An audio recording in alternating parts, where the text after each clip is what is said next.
সামিন, আমি আপনাদের সামনে কোরআন মাজিদের ছোট্ট আয়াত তেলাওয়াত করেছি।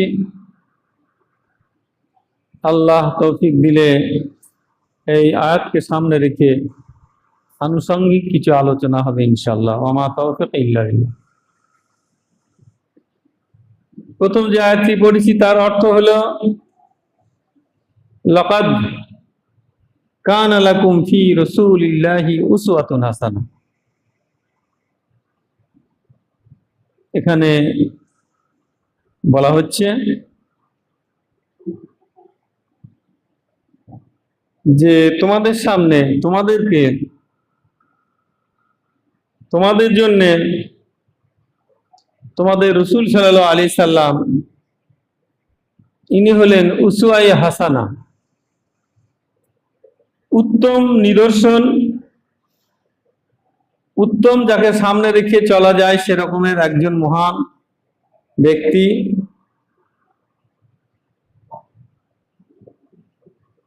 আর যে দুটো ছোট্ট ছোট্ট আয়াত পড়েছি 30 পারা থেকে, সেটা আপনাদের সকলেরই হয়তো মুখস্থ থাকবে। আল্লাহ বলছেন ওয়ালা তাকাউ ওয়ালা বাযাল আকাবিল লাকাতানা মিনহু বিল ওয়াতিন। আমার নবী সাল্লাল্লাহু আলাইহি সাল্লাম ওয়ালা তাকাউ ওয়ালা কওল, কথা, কিছু কথা সে যদি মন গড়া করে নিজে থেকে, আমি না বললে সে নিজের মুখ থেকে যদি বলে এবং বলে যে এটা আল্লাহর কথা, ওয়ালা তাকাউ ওয়ালা বাযাল আকাবিল, বাদ মানে কিছু অংশ, আকাবিল মানে কওল, কথা, কওলের বহুবচন হচ্ছে আকাবিল। তো আমার নবী যদি কোনো সামান্য দু একটা কথাও যদি পরিবর্তন করত বা করে, তাহলে কি করতাম, আমি কি করব, লাকাতানা মিনহু বিল ওয়াতিন। লাকাতানা, এই লাম যার জন্য কোরআন সহি করে পড়া, জানা এবং বোঝা আমাদের দরকার, তেলাওয়াত করা। লামে যখন আলিফ দেওয়া হবে এর অর্থ হবে নায়ের, আর লাম যখন আলিফ ছাড়া আমরা পড়বো তার অর্থ হবে হাঁ তো বটি, অনেকগুলো হাঁ, মানে অবশ্য, অবশ্যই। তো আল্লাহ বলছেন লাকাতানা, অবশ্য অবশ্যই আমি কেটে দিতাম, বিল ওয়াতিন, ঘাড়ের শির। আমরা জানি মানুষের যতগুলো অঙ্গ প্রত্যঙ্গ আছে সব থেকে একটা স্পর্শকাতর জায়গা হচ্ছে এই ঘাড়ের শিরা। তো আল্লাহ বলছেন ও যদি আমার কথা এতটুকু এদিক ওদিক করে দেয় বা করে দিত, লাকাতানা মিনহু বিল ওয়াতিন, তাহলে আমি ওর ঘাড়ের শিরাটা কেটে দিতাম। অতএব নিঃসন্দেহে আল্লাহ রাব্বুল আলামিন যেগুলো আমাদের বলেছেন, ফার্সি কবি বলছেন মুহাম্মদ তানা গুফতে জিব্রাইল, জিব্রাইল তানা গুফতে কিরদার। অর্থাৎ আল্লাহ তাআলা যতক্ষণ না জিবরিলকে কোনো কথা দিতেন ততক্ষণ পর্যন্ত জিবরিল নবীজির কাছে আসতেন না।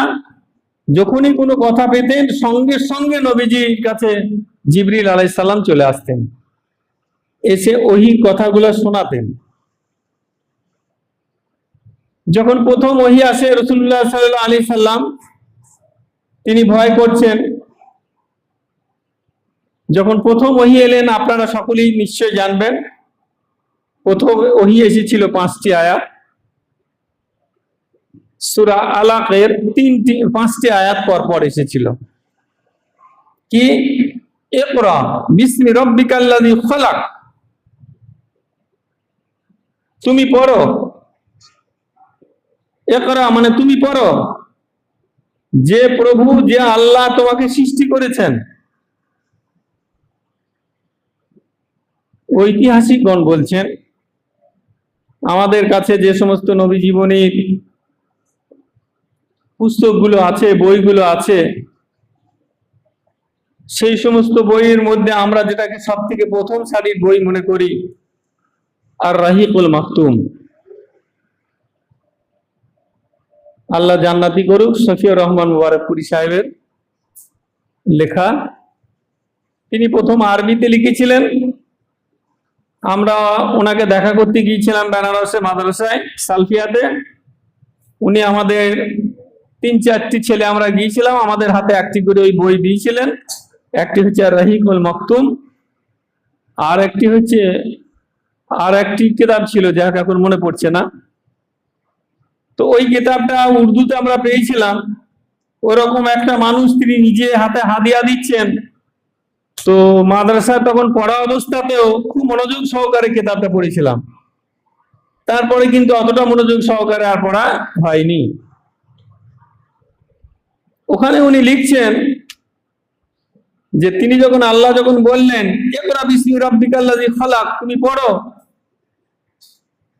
তখন রাসূলুল্লাহ সাল্লাল্লাহু আলাইহি ওয়াসাল্লাম বলছেন মা আনা বিকারি, আমি তো পড়তে জানি না, আমি তো নিরক্ষর।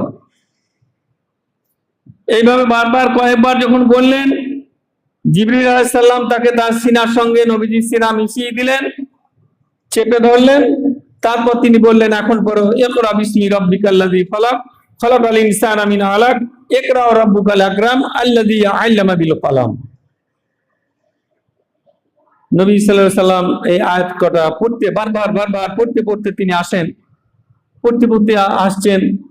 এসে আল্লাহ যাদেরকে হজ করিয়েছেন হয়তো দেখবেন। আমরা আশ্চর্য হয়ে যাচ্ছি যে এখন তো সিঁড়ি করে দিয়েছে সেই হীরা গুহায় ওঠার জন্যে। তখন সিঁড়ি ছিল না, উস্কো খুস্কো সেই পাহাড়। সেই পাহাড়ের উপরে কি করে তারা উঠে যেতেন? মা খাদিজা খাবার নিয়ে যেতেন। রাসূলুল্লাহ সাল্লাল্লাহু আলাইহি সাল্লাম তিনি নেমে এলেন। আসার পরে তিনি বাড়ি গেলেন। বাড়ি যাওয়ার পরে বললেন জাম্মিলুনি জাম্মিলুনি। জাম্মিলুনি মানে তুমি চাদর ঢাকা দিয়ে দাও, আমাকে চাদর ঢাকা দিয়ে দাও। রাসূলুল্লাহ সাল্লাল্লাহু আলাইহি সাল্লাম তারপর আরো অনেক ঘটনা। তারপর রাসূলুল্লাহ সাল্লাল্লাহু আলাইহি সাল্লাম অনেক দিন ওহী বন্ধ হয়ে যায়। তারপর তিনি ওহী পান, ইয়া আইয়ুহাল মুদ্দাসসির কুম ফানজির ওয়া রাব্বাকা ফাকাব্বির ওয়া সিয়াবাকা ফাতাহির ওয়া রুজ্জা ফাহজুর ওয়া লা তামনুন তাস্তাকসির আও কামা ক্বালা আল্লাহু তাআলা। তো রাসূলুল্লাহ সাল্লাল্লাহু আলাইহি সাল্লাম যখন ওহী পাচ্ছেন তখন তিনি তাড়াতাড়ি করছেন যে কোনো প্রকার আমাকে এটা মুখস্থ রাখতে হবে, যদি আমি ভুলে যাই। আল্লাহ রাব্বুল আলামিন বললেন ওয়ালা তা'জাল লিসানাকা লিতা'জালা বিহি ইন্না আলাইনা জামআহু ওয়া কুরআনা। ওয়ালা তা'জাল, তুমি তাড়াতাড়ি করো না। ওয়ালা তা'জাল লিসানাকা লিতা'জালা বিহি ইন্না আলাইনা জামআহু ওয়া কুরআনাহু। তুমি ভুলে যাওয়ার কোনো ব্যাপার নাই। এই কোরআনকে হেফাজত করার দায়িত্ব আমার, মুখস্থ করার দায়িত্ব আমার। অতএব তুমি এটা নিয়ে বেশি ব্যস্ত হইও না, তুমি তাড়াতাড়ি করো না। তখন রাসূলুল্লাহ সাল্লাল্লাহু আলাইহি ওয়াসাল্লাম আস্তে আস্তে পড়লেন এবং মুখস্থ করলেন। তো নবী সাল্লাল্লাহু আলাইহি সাল্লাম যেটা তিনি পেয়েছেন, ফেরেশতা জিবরিল যেটা এনে দিয়েছেন, সেটা হলো কোরআন। এখন আমরা কি শিখলাম? আমরা শিখলাম যে মা হুয়াল কোরআন। যদি আপনাকে প্রশ্ন করা হয় মা হুয়াল কোরআন, কোরআন কাকে বলে, কোরআন কাকে বলে, কোরআনের সংজ্ঞা কি, তখন এর উত্তর আমরা কি শিখলাম? এর উত্তর হলো কোরআন হলো এই যা ফেরেশতা জিবরিল আলাইহিস সালাম আল্লাহর কাছ থেকে যেটা নিয়ে এসেছেন লাউহে মাহফুজ থেকে, যেটা নবী সাল্লাল্লাহু আলাইহি সাল্লামকে দিয়েছেন, সেটা হলো কোরআন। এই কোরআন এবং হাদিস, হাদিস কাকে বলে? মা হুয়াল হাদিস, হাদিস কাকে বলা হয়?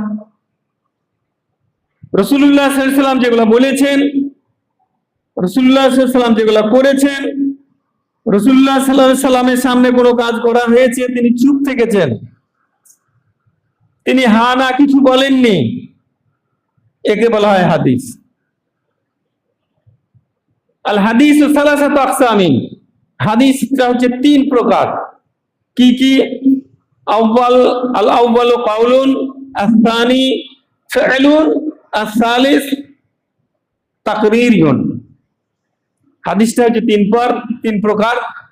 একটি হচ্ছে হাদিসে কওলি, একটি হচ্ছে হাদিসে ফি'লি, একটি হচ্ছে হাদিসের তাকরিরি। তো মা হুয়াল কওলি, কওলি হাদিস কাকে বলা হয়? কওলি হাদিস বলা হয় রাসূলুল্লাহ সাল্লাল্লাহু আলাইহি সাল্লাম যেগুলো বলেছেন সেগুলো হলো কওলি হাদিস। অর্থাৎ যেমন রাসূলুল্লাহ সাল্লাল্লাহু আলাইহি সাল্লাম বললেন, সল্লু কামা রাআইতুমুনি উসাল্লি, তোমরা নামাজ পড়ো ওইভাবে যেভাবে আমাকে নামাজ পড়তে দেখছো। এটা হচ্ছে হাদিসে কওলি। হাদিসে ফেলি কি? রাসূলুল্লাহ সাল্লাল্লাহু আলাইহি সাল্লাম নিজে করেছেন, কোন কাজ রাসূলুল্লাহ সাল্লাল্লাহু আলাইহি সাল্লাম তিনি করেছেন, নিজের হাতে যেগুলো করেছেন সেগুলো হলো কি? সেগুলো হলো হাদিসে ফেলি, সেগুলো যেগুলো তিনি নিজে করছেন। আরেকটি হাদিস হাদিসে তাকরিরি, অর্থাৎ রাসূলুল্লাহ সাল্লাল্লাহু আলাইহি সাল্লামের সামনে কোনো কাজ করা হয়েছে, রাসূলুল্লাহ সাল্লাল্লাহু আলাইহি সাল্লাম তিনি চুপ থেকেছেন, হ্যাঁ এবং নাও কিছু বলেননি। এর উদাহরণটা দিতে গেলে যেমন ধরুন আমরা যাকে আরবিতে বলা হয় জব, আল্লাহ রাসূল সাল্লাল্লাহু আলাইহি সাল্লামের সামনে জব জবাই করা হয়েছে, সাহাবীরা রান্না করেছেন এবং খেয়েছেন, রাসূলুল্লাহ সাল্লাল্লাহু আলাইহি সাল্লাম তিনি নিজে খাননি, খেতে নিষেধও করেননি, জবাই করতেও নিষেধ করেননি, তার সামনে রান্না হয়েছে তিনি কিছু বলেননি। এগুলো হলো হাদিসে তাকরিরি, নবীজি যেগুলো চুপ ছিলেন। তো জব কাকে বলা হয়? বুলবুল মারামের একটা হাদিসে জব শব্দটি এসেছে। তো জব কাকে বলা হয়? তো মাওলানা শফিউর রহমান মুবারকপুরি সাহেব বুলবুল মারামের একটি সারা লিখেছেন, ব্যাখ্যা লিখেছেন আরবি থেকে আরবি। ওতে তিনি লিখছেন, ইউকালু বিলুগাতিল হিন্দি বিয়াতে হুয়া গো, ইউকালু বিলুগাতিল হিন্দি বিয়াতে হুয়া গো, হিন্দুস্থানের মানুষ যাকে গো বলে সেটা আরবিতে বলা হয় জব। আজকে অনলাইনে যুগ, আপনারা দেখবেন মোবাইলে দেখতে পাবেন যে সৌদি ছেলেরা ওরা সব অনেক দূরে সব চলে গিয়েছে, যাওয়ার পরে ওরা কি করছে? ফাঁকা জায়গাতে গিয়ে গো সাপের গর্ত খুঁজছে, গো সাপ বের করছে, আমরা দেখে গো সাপ বলি। সেগুলো তারা ফুর্তি করে নিয়ে আসে, জবাই করে বিরিয়ানি করে খায়। বোঝা গেল? এগুলো তাহলে হাদিস সর্বপ্রথম দেখতে হবে যে হাদিসে কওলি, নবী সাল্লাল্লাহু আলাইহি সাল্লাম কোন কথাগুলো বলেছেন সেগুলো আমাদের কাছে সব থেকে বেশি গ্রহণযোগ্য। হাদিসের কাছে এবং কোরআনের কাছে কোনো যুক্তি চলবে না, কোরআন এবং হাদিসের কাছে কোনো যুক্তি চলবে না যে আমার মাথায় এইটি বলছে এটা কি রকমের কথা। রাসূলুল্লাহ সাল্লাল্লাহু আলাইহি সাল্লাম বলছেন, যদি যুক্তি লাউকানা বিরায় বিদ্দিন, যদি দিনটা রায় অর্থাৎ বুদ্ধি এবং যুক্তির দ্বারাতে যদি দিনটা হতো, তো লাকানা অবশ্যই মোজা যখন আমরা মাসা করতাম ওপরটা করতাম না, আমরা নিচে মাসা করতাম। কিন্তু সুন্নত কি হচ্ছে যে আমার শরীর অসুস্থ, আমি শীতকালে আমি মোজা লাগিয়ে আছি উজো অবস্থায়, আমি এখন মোজাটা না খুললে কি করব? মোজার তলাটায় শুধু হাত দেবো না, মোজার উপরে শুধু একবার মাসা করে নেবো। এগুলো হচ্ছে দিন, এটা হচ্ছে কঠিন নয়, এটা দিন হচ্ছে সহজ। আল্লাহ রাব্বুল আলামিন বলছেন, লা ইউকাল্লিফুল্লাহু নাফসান ইল্লা বুসাহা, আমি মানুষকে এরকমের কঠিন দিয়ে দিই না যেটা সে বহন করতে পারবে না, অবশ্যই পারবে। যেমন রাসূলুল্লাহ সাল্লাল্লাহু আলাইহি সাল্লাম বলছেন যে আমাকে কয়েকটি জিনিস দেওয়া হয়েছে, তো আর অন্য কাউকে কোনো নবীকে দেওয়া হয়নি, এরকমের 3টে জিনিস আমাকে দেওয়া হয়েছে। কি কি? একটা হচ্ছে ইজা মালাম ইয়াজিদু মান ফাতাইয়াম্মামু সাইদান তাইয়্যিবা, যখন তোমাদের পানির দরকার হবে, পানি যদি না পাও তাহলে তোমরা পবিত্র মাটি দিয়ে সেই পানির কাজ করবে, অর্থাৎ তৈমুম করবে। আর একটা কি? মাসিরাতুশ শাহর, অর্থাৎ আর রোব মাসিরাতুশ শাহর, 1 মাসের দূরের রাস্তার মানুষ তারা যদি নবী সাল্লাল্লাহু আলাইহি সাল্লামের নাম যদি শোনে, ভক্তিতে তারা ভয় এবং ভীত হয়ে যায়। তাহলে তায়াম্মুম, এটা রাসূলুল্লাহ সাল্লাল্লাহু আলাইহি সাল্লামকে এরকমের ফ্যাসিলিটি দেওয়া হয়েছে, পানি না পেলে সে তায়াম্মুম করবে। আর 3 নম্বরটা কি? 3 নম্বরটা হচ্ছে কুল্লু আরজিন মসজিদুন, কুল্লু আরজিন মসজিদুন, সমস্ত জমিনটাই হচ্ছে মসজিদ। ইজা আদরাকাতিস সালাত ফাসাল্লু, যখনই নামাজের সময় হবে তোমরা নামাজটা পড়ে নাও। তাহলে আমরা কোরআন এবং হাদিস কাকে বলে আমরা বুঝতে পারলাম। যদি বলা হয় হাদিস কাকে বলে, হাদিস বলা হয় রাসূলুল্লাহ সাল্লাল্লাহু আলাইহি সাল্লামের কথা, কাজ এবং মৌন অবস্থাকে হাদিস বলা হয়। হাদিস হলো তিন প্রকার, হাদিসে কওলি, হাদিসে ফেলি এবং হাদিসে তাকরিরি। আমাদেরকে যেটা মান্য করে চলতে হবে সেটা হলো কি, কোরআন এবং হাদিস। শরীয়ত হচ্ছে কোরআন এবং হাদিস। কোরআন এবং হাদিস যেটা বলবে সেটা আমাদের মানতে হবে, শুধু এক ক্ষেত্রে না, সর্বক্ষেত্রে। আমাদের সেখানে কোনো যুক্তি চলবে না। যুক্তিওয়ালারা কি বলে? যুক্তিওয়ালারা বলে এমন কিছু এলাকা আছে, আপনাদের এই এলাকা আমি দীর্ঘদিন থেকেছি, আমি জানি। আমি বহরা হাই মাদ্রাসার শিক্ষক ছিলাম। আমি একদিন ওখানে মসজিদে জুম্মার আগে দাঁড়িয়ে বয়ান করা হয়, সেই বয়ান আমি বলছিলাম। ওখানে একটা আস্তানা আছে। আস্তানা বললে এখানকার মানুষেরা সবাই বুঝতে পারবে। আস্তানা মানে একটা কবর আছে, সেখানে একটা ইনকাম হয়, গাঁজা টাজা ইত্যাদি বসে খায়। সেই আস্তানায় লেখা আছে পীর শাহজালাল আস্তানা। সেখানে মাশাআল্লাহ ওই গ্রামে দুটো পাড়া আছে, যেগুলো মাদ্রাসার পাড়া। এগুলো মাশাআল্লাহ এরা অনেকটা দিনের দিকে ওরা আগিয়ে, আমরা যা বলতাম মাশাআল্লাহ শুনতো। ওদের আকীদা অনেকটা সহি হয়ে গিয়েছিল, যেহেতু আমি দীর্ঘদিন ছিলাম। পূর্ব পাড়ার ওই মানুষেরা ওই জায়গাটা বসে, ওখানে গাঁজা টাজা খায়। আমি একদিন দাঁড়িয়ে বললাম, ওরা একটা জালসা করেছিল, সেই জালসায় আমাকে সভাপতি রেখেছিলেন। তা আমি বললাম, পীর শাহজালালের ওই কবরটা যদি ভাঙা হয়, ভাঙার পরে যদি হাড় পাওয়া যায়, সেই হাড় যদি প্রমাণ হয় যে এটা কোনো মানুষের হাড়, তাহলে আমাকে সেখানে জ্যান্ত ঢুকিয়ে দিয়ে কবর দিয়ে দেবে। আর আমি বুক চাপড়ে বলছি, ওখানে কোনো হাড় নেই। যদি হাড় থেকেই থাকে তাহলে হয় কুকুরের কিংবা গাধার হাড় আছে, কোনো মানুষের হাড় সেখানে নেই। অর্থাৎ ওই সমস্ত জায়গাগুলো মানুষ ইনকাম করার জন্য একটা আশ্রয় তৈরি করে নিয়েছে, একটা মার্কাজ তৈরি করে নিয়েছে। আপনারা জানবেন, শাহজালাল বলে একজন খুব জ্ঞানী মানুষ ছিলেন, খুব দিনের আলেম ছিলেন। তিনি মরে যাওয়ার পরে তাকে ভাঙিয়ে মানুষ অনেক কিছু করে নিয়েছে। বাংলাদেশে তার কবর আছে, যার নামে বাংলাদেশের সব থেকে বড় এয়ারপোর্টটা যার নামে করা হয়েছে, শাহজালাল এয়ারপোর্ট। তো কোনো যুক্তি আমাদের চলবে না। তো এক পীর সাহেব বড় চুল রেখে, তাকে একজন জিজ্ঞেস করছে, আচ্ছা পীর সাহেব আপনি নামাজ কেন পড়ছেন না? নামাজ না পড়ার পীর সাহেবও আছে। আমাদের গ্রামে একটা পাড়ায় মাশাআল্লাহ আসতো। আমাদের গ্রামটা 1961 সালে সহি আকীদায় এসেছে।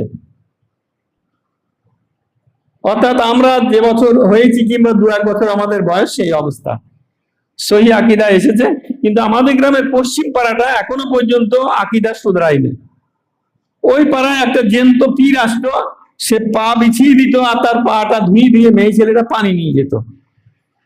তার জন্য যখন আসবে তার জন্য স্পেশাল একটা পায়খানা তৈরি করা হতো। তিনি যখন চলে যেতেন আবার সেটাকে বুঝিয়ে দেওয়া হতো, আবার যখন আসতেন আবার তৈরি করা হতো। সে ভদ্রলোক নামাজ পড়তেন না। তো তাকে জিজ্ঞেস করা হয়েছিল, আমাদের মুরব্বীরা গল্প করেন, কি ব্যাপার পীর সাহেব নামাজ পড়ে না? তো বলল, কি করে নামাজ যখন মন যখন ঠিক থাকবে নামাজের কোনো দরকার নেই। তো বলে, আমরা নাকি শুনেছি পীর সাহেব তোমাদের পেশাব করে পানি নেয় না। তাহলে পেশাব করে কি করে পানি নেবে? আমাদের পীর সাহেব বলছেন, ওই পানিতে কি করে আমি হাত দেব, যে পানির জন্য ইমাম হোসেন হাই আল্লাহ হাই পানি হাই পানি হাই পানি করে মরে গেল, আর সেই পানি আমি অজায়গায় লাগাবো? যুক্তি কেন? দেখুন, ইসলামে যুক্তির কোনো স্থান নেই। ইসলামে যুক্তির কোনো স্থান নেই, বৃহত্তর কোনো স্থান নেই। আমি এক জায়গায় কোরআন শরীফ পড়া শিখেছিলাম, যার জন্য মাশাআল্লাহ আমাদের কোরআন শরীফ তেলাওয়াতটা অনেক পিছিয়ে ছিল। ইদানিং আমাদের এগিয়ে এসছে, যেটা স্বীকার করতে হবে। তো আমি একটা হানাফি মাদ্রাসায় কোরআন তেলাওয়াত শিখেছিলাম, কিরাত শিখেছিলাম। তো ওখানকার যিনি মানে সব থেকে বড় হুজুর ছিলেন, তো ওই হুজুর পানি পড়া দিতেন, তাবিজ দিতেন। এবার আমাদের গ্রাম যেহেতু সহি আকীদার গ্রাম, পুরুষ মানুষ যেত না, কিন্তু বিভিন্ন গ্রাম থেকে যে মেয়েরা এসে যে বউ হয়ে, তারা তো শুনবে না, তারা যেত। গিয়েছে, যাওয়ার পরে বলেছে সব ঠিক আছে, আপনার ব্লাউজটা খুলে দিতে হবে, ব্লাউজটা মাপবো, ব্লাউজটা মাপলে সবকিছু পাওয়া যাবে। এই হুজুর আমাদের গ্রামে এবার উপর দিয়ে যাচ্ছেন, গ্রামের মানুষরা ধরেছে, বলেছে হুজুর আপনাকে আমরা সবাই তো সম্মান করি, আমাদের অনেক ছেলের আপনি কোরআনের ওস্তাদ, এই ফর্মুলাটা আপনি কোথা থেকে আবিষ্কার করেছেন? এগুলো নবীজি করেছেন না সাহাবারা করেছেন না কোনো ডাক্তার করেছেন? যে ব্লাউজ মাপবে, সেই ব্লাউজ মাপলে আপনি রোগ নির্ণয় করে ফেলবেন ব্লাউজ নিতে। তারপর থেকে সেই ব্যক্তি আর সেখানে আসেনি। সে যাই হোক, তাহলে আমরা মুসলমান মানে হচ্ছে আল মুসলমান গারদান নেহাদান বা ইতাআত। মুসলমান হলো সেই যে হাদিস এবং কোরআন যা বলবে সেখানে তার মাথাটা কি করতে হবে? নামিয়ে দিতে হবে, সেখানে তার মাথাটাকে নামিয়ে দিতে হবে। আল্লাহ রাব্বুল আলামিন বলছেন, ইয়া আইয়ুহান নাফসুল মুতমাইন্না ইরজিই ইলা রাব্বিকি রাদিয়াতাম মারদিয়া ফাদখুলি ফি ইবাদি ওয়াদখুলি জান্নাতি। প্রত্যেকটা মানুষকে এবার যে আলোচনাটা হচ্ছে, এটা হচ্ছে আল্লাহর উপরে ভয়। কোরআন মাজিদে প্রথম যতগুলো আয়াত অবতীর্ণ হয়েছে, যত সূরা, বেশিরভাগ আল্লাহকে ভয় সম্পর্কে আয়াতগুলো অবতীর্ণ হয়েছে। কারণ আপনি গার্জেন, আপনার সন্তানটা যদি আপনাকে ভয় করে, তাহলে আপনার সংসারটা ভালো যাবে। আল্লাহ রাব্বুল আলামিন প্রথমে আল্লাহ কি জিনিস, আল্লাহর অস্তিত্ব কি, তাওহীদ সম্পর্কে, শিরক সম্পর্কে, আল্লাহ ভয় সম্পর্কে বেশিরভাগ আয়াত এই সম্পর্কে আল্লাহ রাব্বুল আলামিন অবতীর্ণ করেছেন প্রথম দিকে। এই আয়াতগুলোর মধ্যে থেকে আল্লাহ রাব্বুল আলামিন বলছেন যে প্রত্যেকটা মানুষ তার একটা নির্দিষ্ট সময় করে দেওয়া হয়েছে, নির্দিষ্ট সময় করে দেওয়া হয়েছে। দুদিন আগে আলোচনা হচ্ছিল আমাদের বাড়িতে, আমার এক বোনাই অল্প বয়সে মারা গেল। তো আমাদের বাড়িতে সব মেয়ে ছেলেরা এসে গল্প করছে, বলছে লোকটা ঠিকঠাক চিকিৎসা হলো না, চিকিৎসা যদি ঠিকঠাক হতো তাহলে লোকটা অত তাড়াতাড়ি মরতো না। যদি এই কথাটা কিন্তু একটা শিরকযুক্ত কথা, যদি কথাটা একটা শিরকযুক্ত কথা। রাস্তা দিয়ে যাচ্ছি, যেতে যেতে অ্যাক্সিডেন্ট হয়ে গেল মধ্যপথে, কেউ যদি বলে ও যদি সালার না যেত তাহলে মধ্যখানে অ্যাক্সিডেন্ট করে মরতো না, যদি এরকমের কথা ইসলামে চলবে না। প্রত্যেকটা ব্যক্তির তার নির্দিষ্ট সময় করে দেওয়া হয়েছে, সে কতক্ষণ থাকবে, কতক্ষণ দুনিয়া করবে, কতক্ষণ কি করবে, আল্লাহ রাব্বুল আলামিন সেটা নির্দিষ্ট করে দিয়েছেন। অতএব আমার যখন টাইম হবে তখন আমাকে 1 মিনিট এদিক ওদিকও হবে না, ওদিকেও যাবে না। আমি যতগুলো দুনিয়ায় বেঁচে থাকতে যে সমস্ত আমলগুলো করব, সমস্ত কাজগুলো আমার লিপিবদ্ধ হবে, আমার রেকর্ড করা হবে। সেই সমস্ত কথাগুলো, সেই রেকর্ডগুলো, সেই চিপ আমার হাতে ধরিয়ে দেওয়া হবে কিয়ামতের মাঠে। আমি তখন কি বলবো? লা ইউগাদিরু সাগীরাতান ওয়ালা কাবীরাতান ইল্লা আহসাহা। কি এমন ডায়েরি আল্লাহ তুমি আমার হাতে ধরিয়ে দিলে, লা ইউগাদিরু সাগীরাতান ওয়ালা কাবীরাতান ইল্লা আহসাহা। ছোট বড় যে সমস্ত নেকি করেছিলাম, ছোট বড় যে সমস্ত গুনাহগুলা করেছিলাম, কোনোটা আমার আমলনামা থেকে চলে যায়নি, সবগুলি তুমি আমার এখানে লিখে রেখেছো। এটা হলো ভীতি সম্পর্কে, আল্লাহ ভীতি সম্পর্কে এই আয়াতটি। তো আল্লাহ রাব্বুল আলামিন বলছেন, ইয়া আইয়ুহান নাফসুল মুতমাইন্না ইরজিই ইলা রাব্বিকি রাদিয়াতাম মারদিয়া। প্রত্যেকটা ব্যক্তিকে মৃত্যুবরণ করতে হবে। আল্লাহ রাব্বুল আলামিন বলছেন প্রত্যেকটা নফসকে আমার কাছে চলে আসতে হবে। কুল্লু নাফসিন যায়িকাতুল মাউত। কিন্তু যে নফসটা, যে রূহটা, তার জন্য খুব আনন্দদায়ক মওত হবে। কিছু মৃত্যু হবে খুব আনন্দদায়ক, কিছু মৃত্যু হবে খুব দুঃখের মৃত্যু, কিছু মৃত্যু খুব আনন্দদায়ক হবে। তার রূহ যখন বের করা হবে, নিয়ে যখন ফেরেশতা যখন তার রূহটাকে নিয়ে যাবে, আসমানের ফেরেশতারা সব টানাটানি করবে। ও বলবে আমাকে দাও, আমি নিয়ে যাই। ও বলবে আমাকে দাও, আমি নিয়ে যাই। তাকে সুগন্ধযুক্ত রুমালের করে গুটিয়ে নিয়ে যাওয়া হবে। অতএব আমরা তো সকলেই মৃত্যুবরণ করব। আমাদের শেষ অবস্থাটা হচ্ছে মৃত্যু। অতএব সেই মৃত্যুটা আমাদের নফসটা যেন নফসে মুতমাইন হয়, নফসে আম্মারা যেন না হয়। নফসে মুতমাইন মানে, নফসে মুতমাইন হলো ওই নফস যে নফস খারাপ কাজ করবে না। নফসে মুতমাইন হলো ওই নফস যে নফস কোনো খারাপ জায়গায় বসবে না। নফসে মুতমাইন হলো ওই নফস সে যে সবসময়তে আল্লাহর জিকির আজকার করবে, আল্লাহর ইবাদত করবে। আমাদের মাথায় আবার কিছু শব্দ ঢুকে আছে, সেটা হচ্ছে কি, জিকির মানে হচ্ছে আল্লাহ আল্লাহ। এখানে এক ভাইয়ের সঙ্গে আমার পরিচয় হলো, উনি আমাদের গ্রাম, পাশের গ্রাম চেনেন, বললেন শামসুদ্দিন পীর সাহেব। আলহামদুলিল্লাহ। তার জামাইরা এখন, আমি যে গ্রামে আছি বর্তমানে, ওখানে নতুন গত সপ্তাহে একটা নতুন কালচার আরম্ভ করলো। কি মানে আল্লাহর জিকির হবে, আল্লাহর জিকির হবে। কি বলবে? সবসময় আল্লাহ আল্লাহ আল্লাহ আল্লাহ করবে। এটা হচ্ছে আল্লাহর জিকির। কিন্তু আল্লাহর জিকিরটা কখন? আমরা ভাবি যখন মসজিদে আছি, যখন ইবাদত, তখন জিকির। আর আমরা যখন চাষ করছি তখন আমাদের এটা দুনিয়ার কাজ। এটা আমাদের মধ্যে একটা ধারণা আছে।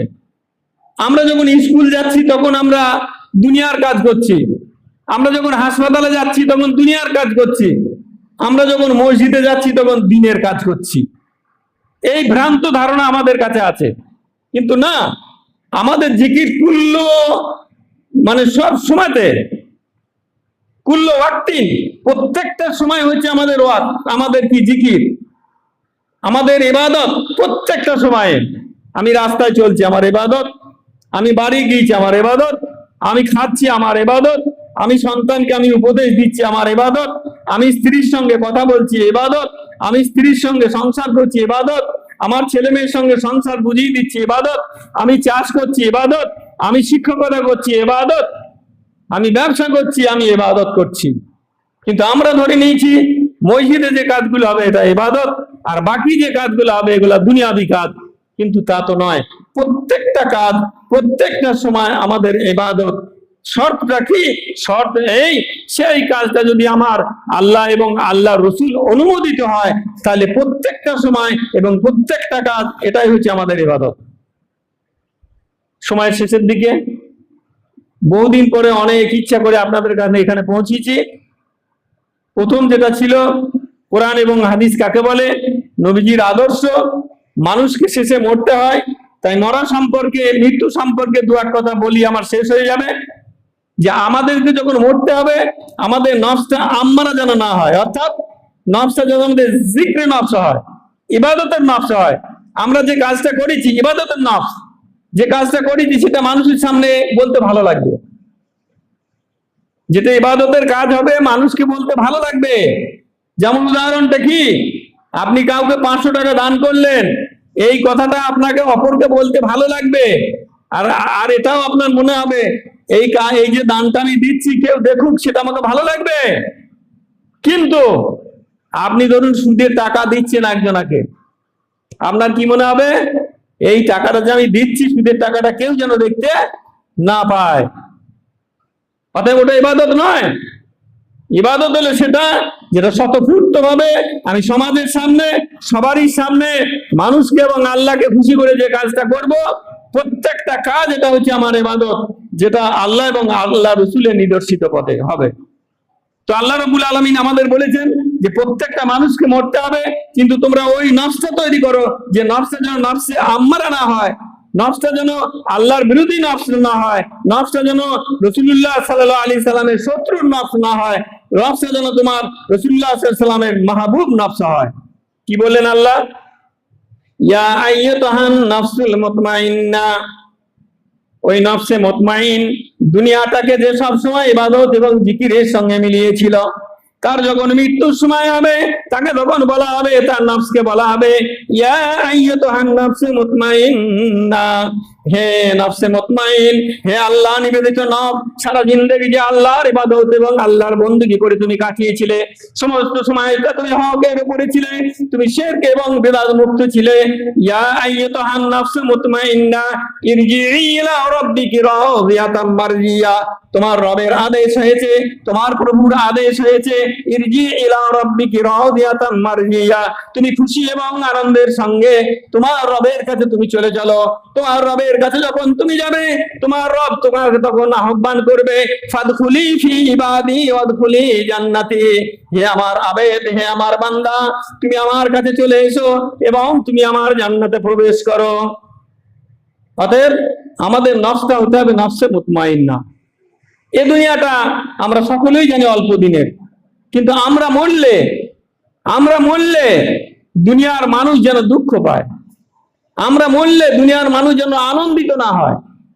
আমরা জানি না, এমন কিছু লোক আছে তারা মরলে বলে যাক সন্ত্রাসটা চলে গেল, বাবা বাঁচা গেল।